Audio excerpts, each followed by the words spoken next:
Bringing you the voice and vision of custom culture and lifestyle, as seen through the eyes of this South Texas duo. Welcome to the Custom Couple. How was work? Busy, man. It's been crazy. I have a county job, and right now it's crazy times. Yeah. So I figured during the pandemic you were probably essential then, so you probably worked through all of it. Yeah, same here. Correct. Yeah, we help the local folks out here. So there's a lot of people in need right now.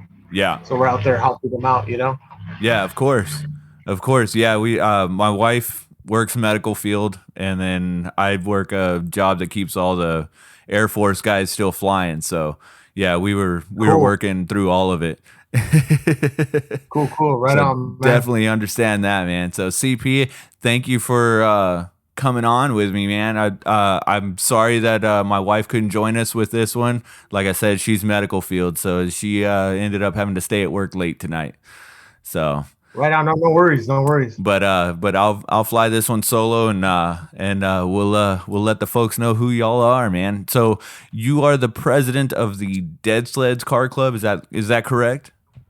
Yes, president and one of the founders of the club. Okay, so tell me a little bit about that, man, because I've been following you for a bit. Like, honestly, I've been following the Dead Sleds since Texas had a Taildraggers chapter, and that was a while ago. So yeah, that was oh man, that was quite some years ago. Yeah. Dead Sleds pretty much got really on the road when back like in 2005 is when we really kind of made it official. Mm-hmm.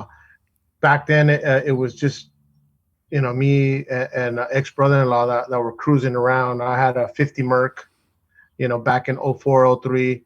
And ironically, I had just got divorced, and she took everything except my 50 Merc. So I took that 50 Merc, and me and the ex-brother-in-law, actually her brother, were cruising around. I had the Merc. He had a 56 Cadillac. Oh, nice. I would go to all the shows, and cruise around, and people would ask us like, hey, to join other clubs, and we're like, no, we're just enjoying ourselves, and I just one day got the idea, says, well, we should just start our own deal, and I started looking around for a name and thinking of stuff, and from there, I came up with the logo, came up with different things.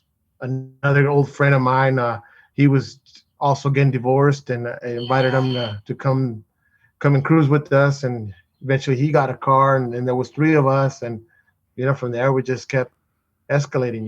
Yeah, so all the divorced guys had to band together, huh? Yeah, we had to do a man's club, No, ma'am. Yeah, so it was just it was cool. We were just we're about the cars, we of course. Growing up as a kid, my pops, I grew up in LA, and my pops, that's all he had was old trucks, old 50s trucks, and that's what we could afford. And I grew up around that stuff, so I had the love for the cars. Yeah, definitely. See, I didn't grow up in cars, and I got into it because of music, and later on, like we'd be, I was a singer for a psychobilly band, and we'd see all these hot rods showing up to our shows, and I was like, man, that's cool. I want to do that. So like, yeah, I didn't grow up in cars, and a lot of the people that I'm around, and a lot of the folks that are in our car club here, they all grew up in it, that whether they were, just, lowriders or out at the racetrack with their dads, and, all different kinds of types of folks. And I love the stories of folks that actually did grow up in cars, because it's something that you got to do with, as a family thing. And I really dig that. So you said your dad had old trucks. That's what you got started in? Yeah, he had a couple 50s trucks, and that was his daily driver. I remember being a kid, we in Highland Park where we lived at in LA. Uh, we lived on kind of on a hill, and then there was another hill. So to pull out of that driveway was kind of hard to pull out and then put it into gear because it was a 3-speed truck.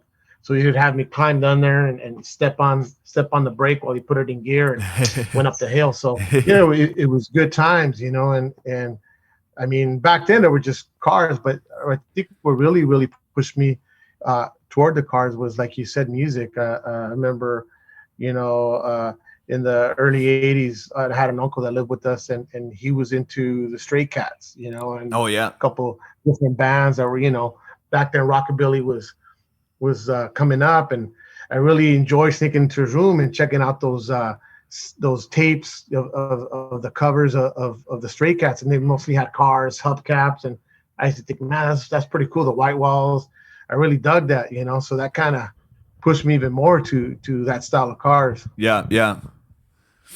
Yeah, man. Speaking of the Stray Cats, I was like, yeah, that was another band that was like major influence on me as far as like the music and the cars as well. I still have a bunch of those records that I Yeah, kept over the years just because of the covers on them, man. Like they just had cool shit on them, so it was definitely a major influence in my life as well. So tell me, what was the first car that you actually got to jump on the steering wheel and take it down the road? the very first car was a '53 hardtop that I bought, and you know. I bought that. It's ironic. One of my buddies had a body shop, and he was losing the shop, so I bought the car from him, and that was like the first ride that I was able to put my hands on and mess with, but I never got it to the point where I wanted to, because as I was working on that, I figured buy something else that's a little bit more running while I work on this and tear that apart, and then buying a '50 Chevy, a coupe. Oh yeah. And then when I had those, yeah, and I had those two, and then one of my dream cars back then was a '50 Merc, and I ran into a '50 Merc and an abandoned motorcycle shop. Asked the owner, the old gentleman, and said, hey, what's up with that ride? And he was kind of a little pissy about it, because I guess he would always be, people would have stopped him by and asked him, hey, how much? And I remember him telling me, what, it's 15,000. That's it. If you want to get out of here, no, that kind of attitude. So, hey, just want to know, what the deal is. So, fell in love with that car, and I went back and sold those two rides, the '53 hardtop and the '50 coupe, and then ended up buying that '50 Merc. And Damn. that's the '50 Merc's the one that I really kind of got in there, and made it my own, and then cruised it around everywhere. I mean, the car's still going. It's up in Australia now. Is it A guy really? owns it out there. Yeah, it's still the same. I think they up there they added a visor and a couple little things, but it's just how I had it back. Cruising it all over SoCal. It's out there still cruising. That's awesome, man. We were just actually last night on our live feed. We do a live feed every Monday night, and we were talking about the fact that Australia is just got a booming like car scene right now. Just the custom culture in general is just like booming in Australia, and we actually have a few friends of ours out there that we might have come on to the podcast and talk with us. So we're excited to see what's going on there, because I mean it's just that we're seeing a lot of shows popping up, a lot of Yeah. businesses are popping up. People selling clothing, all kinds of things. So Australia might be a trip that needs to be made at some point. Yeah, no, definitely. A lot of those cats out there have invited me. I've actually built a couple of cars. I've gone over there, with my kind of style that I like, those customs, and they're having all these shows out there. Like you said, it's booming. And back when I had that '50 Merc, that Merc was sueded out black with orange flames, and you wouldn't really see too much of the suede, because it was kind of like a cut load. Your car had to be pristine, chromed out, painted, glossy, and the whole 9 yards. And back then, the suede look, which we were trying to. It was a kind of work in progress, Yeah. and so you see that they're taking that back over there, and they're making it pretty popular out there, which is pretty cool. So tell me about the Dead Sleds now. Like, how many guys y'all got rolling in the club now? The Death says we got, I would say it was about 20 of us right now. Damn.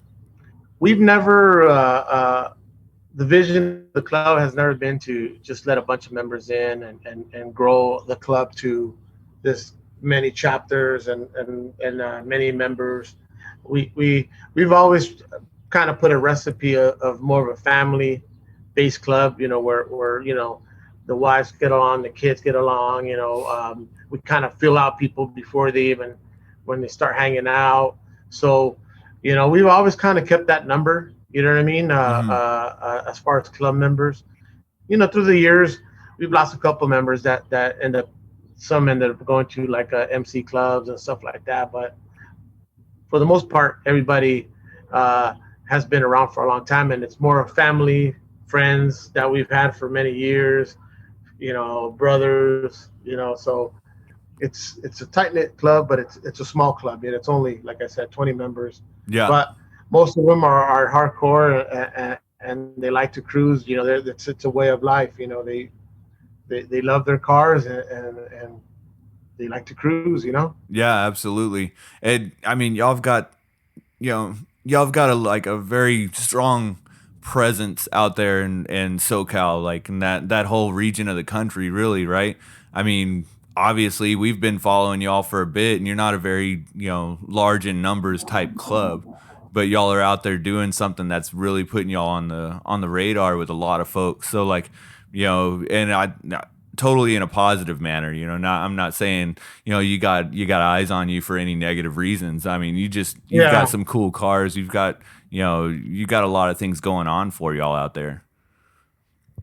yeah, and it's doesn't always start that way. In the beginning, when we first started, things were a little rocky. We're a little rougher on the edges, and things were popping off. But with time, being in the leadership, I thought, what, we're not going anywhere this way, and we got to take it back to the cars, to the music, to the foundation of why we got together for this club. And ever since we did that, I think we've been out there positive, trying to do shows, in honoring, like, for example, for our fallen brother Bo Huff. We lost him, and one thing he asked me to kind of keep the tradition of his car show alive. So that's kind of one of the things we've been doing for years to try to kind of keep his legacy alive. So, Yeah. um, you know, and with that, we try to support as many people as we can, through support, financial, whatever we can do, to kind of keep the scene strong, the car scene. We're all about it. Yeah. When is y'all's car show? The one for Bo. What?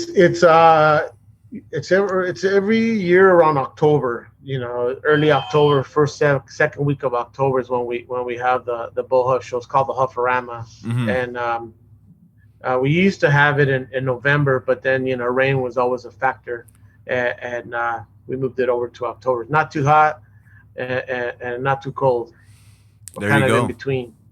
There you Yeah. go. See, uh, with the this last year with the pandemic and everything got pushed around, and a lot of shows got canceled. Did that have a major impact on y'all? Did y'all cancel the show this last year? No, actually, a lot of shows out this way were canceled. They didn't happen. Fortunate for us, we kind of thought outside the box, when we were in negotiations to try to have the show, get the permits out, because there's a lot behind putting on a show.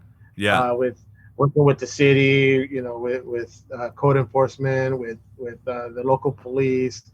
There's a lot of things that go into having these shows. But with the pandemic, a lot of these places were closing and saying, no, you can't have anything. And when we talked to uh, the venue, and they're like, we have no permission to do this. The only thing right now we're able to do and have permits for is to have a movie night.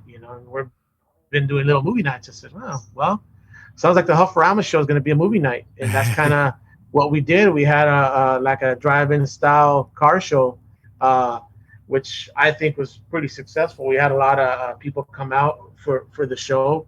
We couldn't do our traditional stuff like the pinup contests and the bands that we usually have, the rockabilly bands. So, but we still had the music going. We had the movie, and like I said, a lot of people came out and supported. And I think it was probably one of the only shows that we were able to have last year. Because everything else got shut down. Oh, yeah, I know, man. Of course, every spring is just like car show season for us here in Texas, because that's about the only weather we got that you actually want to be out in a car in. Is like, late March, early April. After that, it gets like just extremely hot, and nobody wants to do anything. And then like you get into the fall months, and then it's a little bit more tolerable. But they pushed all of our car shows to the fall, and so Lone Star Roundup got pushed, and a few others. And then the fall came around, and they still ended up canceling the shows completely. So, we missed out on a bunch of cool things last year. But hopefully here in Texas, they're gonna probably still continue on our car shows here. Lone Star Roundup got pushed to the fall again, so we're used to going to that show in April, and now it's going to be in like September. So Yeah, kind of feels weird now. It's like Viva Las Vegas. That's always been, around April, and now they moved for this year. They moved it to September, so it's kind of weird. Yeah, same thing. Yeah, the timing. But hey, as long as they have it, I think it's good. We need more events to start happening, and of course, with being safe, with keeping COVID-19 in the radar. But yeah.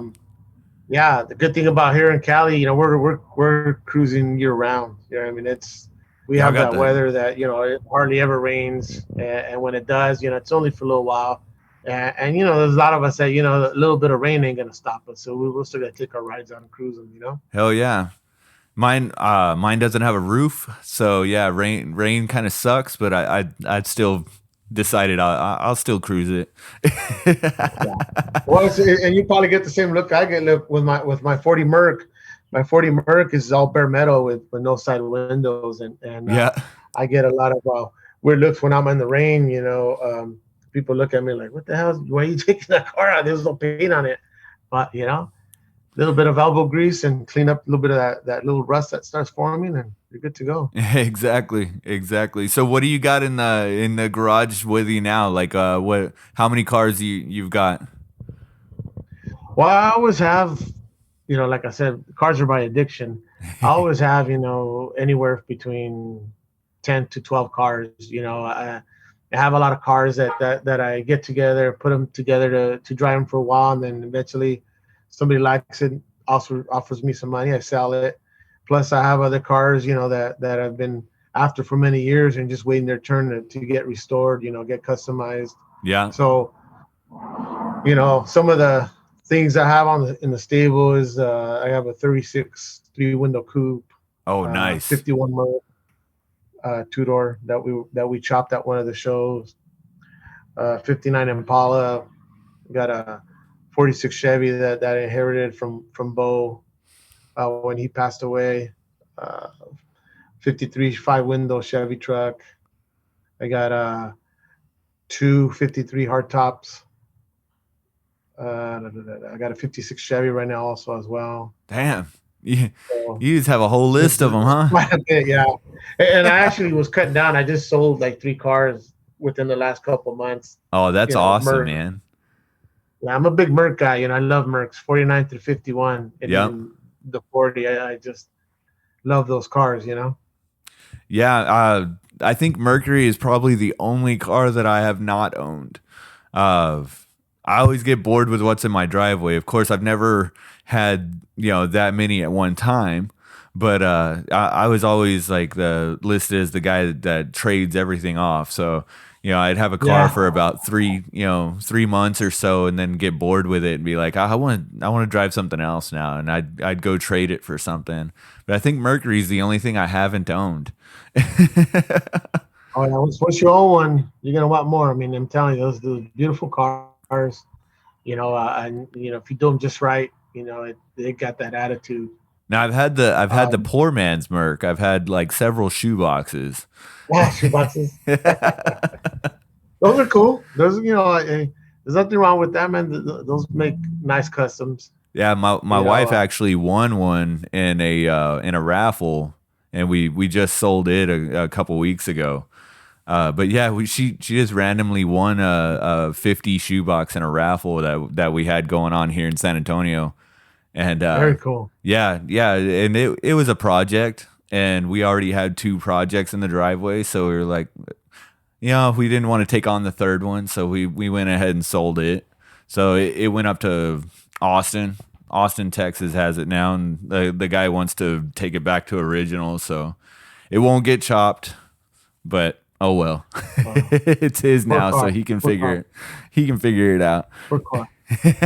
Well, not everything needs to be chopped. Sometimes it's funny you know when I started messing with cars, and I wanted to chop everything, French it, shave it, you name it. And, Right? and I remember I was building a little '53 Chevy hardtop, and yeah, I was working on it, and then Bo came over, and when he used to come to California, he'd always stay at my house, and we're sitting there, and he'd always walk around and look at all the cars I had here and whatnot, and he says, "So what do you do with that little Chevy?" I says, "Well, probably gonna chop it and do this." He goes, "Well, I don't know, man," because I kind of had the stance already on it, Mm-hmm. and he says, "Man, I'm liking it like that, not everything needs to be chopped as long as it looks good." uh, you're good. And I stood back and looked at the car, and I was like, man, yeah, you know what, you're right. That thing looks pretty smooth, with that nice little stance. Right? So I opted to keep it that way, and so now that's kind of my outtake. Now I look at the car, and if it's right, or if it needs a little bit of finesse here and there, then I do it. There you go. But But not that's every funny. Bo I can told you spend not to on. chop it. Yeah, and boat chops, all kinds of stuff. But it was I think just the way I had it lowered, the way it looked, it just had a nice little flow to it. Man, that's awesome. So what do y'all got going on this year? Of course, I'm sure you got your show coming up in the October time frame. Yeah, You got we're having plans a show for it? in. Yeah, we have the show coming up in October. It's going to be on the 16th at the San Manuel Baseball Stadium out here in San Bernardino, and we're kind of gearing up for that. We've been kind of slow at it because of, like I said, COVID. You're Sure. starting to see a lot of shows come up now, so we're starting to, come out and cruise our cars through these shows.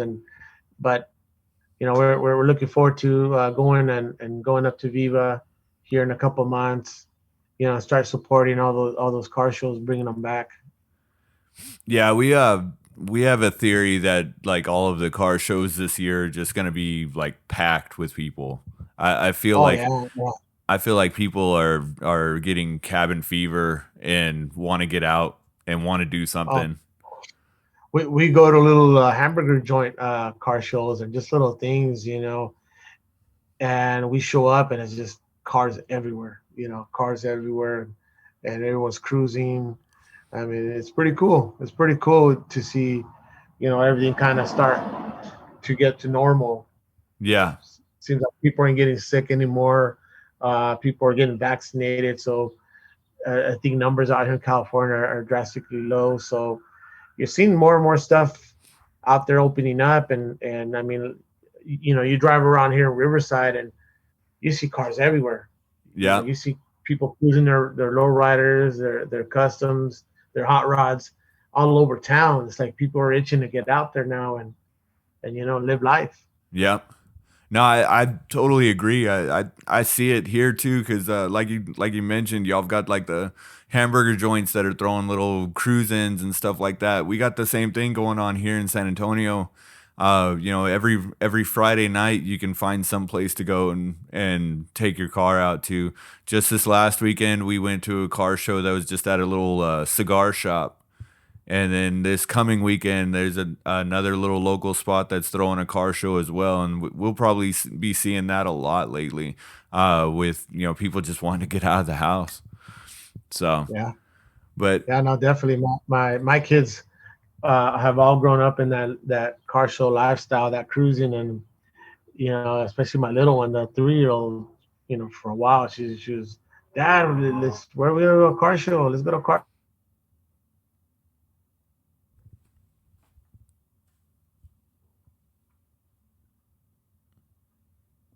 oh, there you go. Sorry, my on my end, the video cut out for just a second there. So, you still hearing everything good on your end? Yeah, I can hear you. Yeah. Okay, good, good. Just want to make sure here. But yeah, no, we've got a 5-year-old, and she's the same way, man. Like she wants to, uh, she her words is she wants to go out with all of our car friends. That's what she calls our car club. Very So, cool. and you know, like when we had her birthday party, like they all came over and you know brought their bikes and their cars and everything, and that just made her day. So yeah, she's loving this whole life of being able to grow up with a bunch of hot rods. Very cool. And that's you're showing her the way. You're a smart Absolutely. man. Absolutely. I just You're don't a want smart her to man. be impressed by a V6 Mustang when she grows up, you know? Yeah, little Honda, Yeah, don't bring home your boyfriend with the Honda Civic, please. huh? Right I on, kid, man. I kid. Yeah, no, no worries. Yeah, yeah. Well, that's cool. You guys are gonna start getting your car shows going over there. I've always wanted to cruise up that way to one of the shows out there, like the Lone Star, Roundup. Just when my kids, I have 6 kids, and yeah, I did say 6 kids, Oh man. and yeah, it's 3 with the first wife and 3 with my wife now, and before we had kids with my wife now, we were everywhere. We would go to Albuquerque, we would go to Utah, we'd cruise everywhere. Once the kids were born, it was getting a little harder. We would still do Viva with the babies, and Hmm. as far as maybe 4 or 5 hour drive. Uh, but then as they started duplicating. We're like, man, it's getting rough, and my 40 Merc's kind of small back there for them. Right. So we're like, we're gonna wait a little while to go like to a drive like that till they get a little bigger, or maybe build another car that's a little bit more roomier to cruise out there and check it out, because I've heard it's pretty cool out there. I was gonna say, you know, start checking your messenger because I'm gonna start sending you links for wagons that are for sale. Yeah, yeah, there you go. Yeah, but old school 50 Suburban, Right there, you or, go. or like I tell my buddies, I'm gonna buy myself a little bus, take them out. Now the other 3, they're already older now. Now the one's 26, the other one's 19, and then 18. So uh, once life starts for them, they kind of, you see them once in a while because work, school Oh, I gets know in the that. way. But I know how that goes. Now with the kids, like, were they into hot rods and stuff? You know, it's being obviously growing up around it with you. You know, did they want to have old cars as their first ride and things like that? it starts off that way, and then when they get to a certain age, like in high school, it's just like they dig the car still, but they're like, hey, I want this. I think my first kid, he wanted a Honda, and I was like, man, you sure? Build this or build that. He goes, well, just because they see their friends and they have those kind of cars, so they're like, you know what, I want a lowered Honda. And I was like, all right, cool. But I think they come around because my oldest one, I let him have one of the 5 window that I have, the little Chevy truck, Mm-hmm. and he actually asked me, he goes, hey, Dad, what are you gonna do with that truck? And I was like, well, if you want it, you can have it, but you're gonna have to help me build it. You're gonna have to come over and work on it yourself. He's like, yeah, no, for sure. And he was coming over. He's a fireman, but he went back to school to get his paramedic stuff, and Nice. and he hasn't been over. But I told him it's gonna sit till you come over and work on it. I'm not gonna build it for you. You got to come over and get your hands dirty. So he's all about that now. So we'll see. The little ones, they're all about it. I mean, I bought a little 53 hardtop off old buddy of mine that's he's been building cars since the 50s, little 53 hardtop, and I bought that for one of my other kids, and he's all about it. You know, if he could drive right now, he would take off in it. You know, as a matter of fact, he's trying to get in there and trying to start it. You know, and he's 8 years old, but you know, we'll see. Hopefully they stay on that track. Yeah. You know. Yeah, no, that's always been the fun part about us, wanting to expose, all of the kids that are in our club and everything, that, all of our guys, we're all family people. So like, we have a bunch of kids that come to all the backyard barbecues and stuff that we do here, and like the kids are all growing up together as well. So it's like that whole mindset of like, we're doing this, and hopefully we're bringing up a generation behind us that are going to be doing it as well.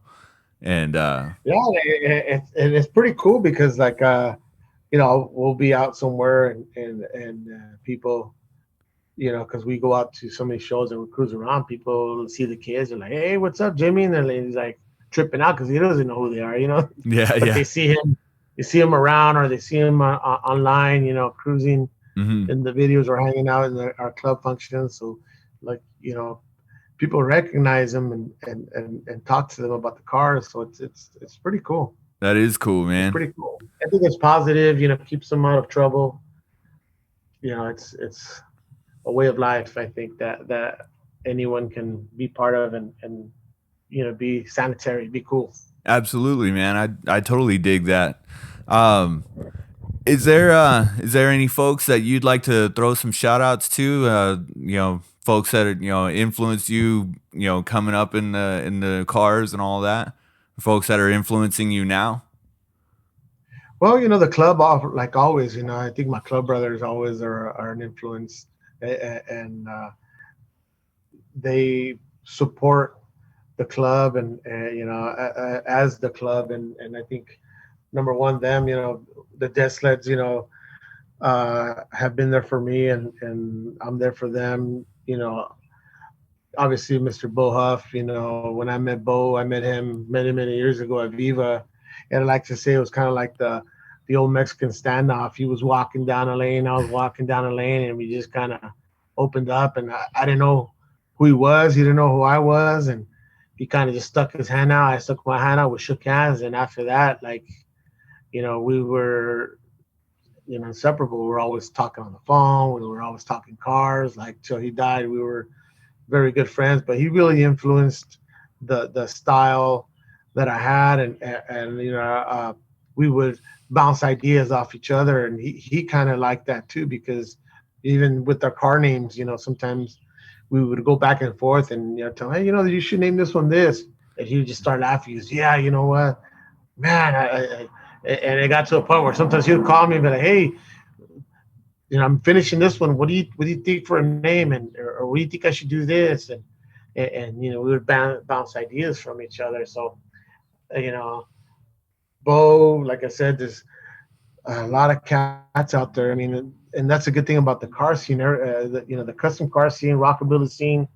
Mm-hmm. Everybody supports each other, and it's a different vibe. Like they're willing to influence and help out as much as they can. Another guy, Tony Fanetti, he passed away, uh, and a couple of years back, and he was a big influence because he straight up didn't care what people said. He built his cars, he built them himself, and his motivation to get a car done was crazy.